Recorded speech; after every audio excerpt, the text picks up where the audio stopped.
નમસ્કાર, આપ જોઈ રહ્યા છો સ્પાર્ક ટુડે ન્યૂઝ। બોડેલીની શિરોલાવાલા હાઈસ્કૂલ, નવજીવન હાઈસ્કૂલ તેમજ બોડેલી કન્યા શાળામાં માતૃ-પિતૃ પૂજન દિવસની શાસ્ત્રોક્ત વિધિ સાથે ઉજવણી કરવામાં આવી। ભારતીય સંસ્કૃતિના ઉમદા મૂલ્યોનું જતન કરવાના હેતુ સાથે બોડેલીની નામાંકિત શેઠ એચ.એચ. શિરોલાવાલા હાઈસ્કૂલ, બોડેલી કન્યા શાળા તેમજ અલીપુરાની નવજીવન હાઈસ્કૂલમાં માતૃ-પિતૃ પૂજન દિવસની ઉજવણી કરવાના કાર્યક્રમો અત્યંત ભવ્ય, ગૌરવપૂર્ણ રીતે ભાવનાત્મકતા સાથે સંપન્ન થયા।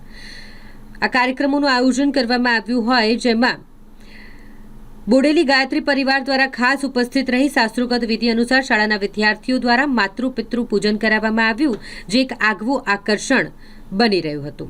એ જ રીતે નવજીવન હાઈસ્કૂલના આચાર્ય એકનાથ જાદવ તેમજ કન્યા શાળાના આચાર્ય સંદીપભાઈ જયસ્વાલે શિક્ષણની સાથે સંસ્કાર હશે તો જ બાળકનું ઉજ્જવળ ભવિષ્ય બનશે તેમ કહી માતા પિતાની સેવા એ જ સાચી ઈશ્વર ભક્તિ હોવાનું જણાવ્યું। શાળામાં માતૃ-પિતૃ પૂજન કાર્યક્રમમાં મોટી સંખ્યામાં વાલીઓ ઉપસ્થિત રહ્યા। તેમના બાળકોએ તેમનું પૂજન કર્યું। આશીર્વાદ લેતી વેળાએ વિદ્યાર્થીઓને વાલીઓની આંખોમાં હર્ષના આંસુ છલકાયા હતા।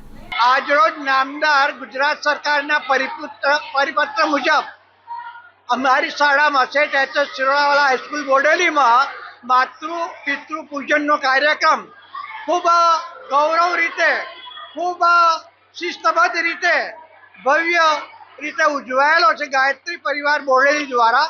અને આવા કાર્યક્રમો ભારતની દરેક સ્કૂલમાં સંપન્ન થાય એ માટે આપણા સંસ્કાર અને સંસ્કૃતિનો જે અભિગમ છે પુનઃ જાગૃત કરવાનો એ સિદ્ધ થાય એવી શુભેચ્છાઓ સાથે બધાને જય ભારત, જય હિન્દ। આજરોજ શિક્ષણ વિભાગના પરિપત્ર અન્વયે બોડેલી કન્યા શાળામાં 14મી ફેબ્રુઆરીના દિવસે માતૃ-પિતૃ પૂજન દિવસની ઉજવણી કરવામાં આવી, જેમાં ખૂબ મોટી સંખ્યામાં વાલીઓ, માતા પિતા ઉપસ્થિત રહ્યા હતા। આજના દિવસનું મહત્વ એ છે કે જ્યારે 14મી ફેબ્રુઆરી અન્ય પશ્ચિમી જે દેશોના દિવસો જે ઉજવાય છે એ દિવસોથી બાળકોમાં કોઈ સંસ્કારનું સિંચન થવાનું નથી, ત્યારે શિક્ષણ વિભાગ દ્વારા એક ખૂબ સુંદર પ્રયાસ છે કે જેમાં 14મી ફેબ્રુઆરીને માતૃ-પિતૃ પૂજન દિવસ તરીકે ઉજવણી નક્કી કરવામાં આવ્યું છે। તેમાં આજે બોડેલી કન્યા શાળા દ્વારા એક ખૂબ સુંદર આયોજન કરવામાં આવ્યું, જેમાં વાલીઓ ખૂબ મોટી સંખ્યામાં આજે કન્યા શાળામાં ઉપસ્થિત રહ્યા હતા અને એ જે માતા પિતા આવ્યા હતા એમની બાળકીઓ દ્વારા તેમનું આજે પૂજન એમને કરવામાં આવ્યું, જેમાં એમને કુમકુમ તિલક કરીને એમને સન્માનવામાં આવ્યા અને વિદ્યાર્થીઓને પુષ્પ આપીને એમને પોતાની લાગણી વ્યક્ત કરી અને સાથે માતા પિતાને પગે લાગીને એમના આશીર્વાદ પણ લીધા।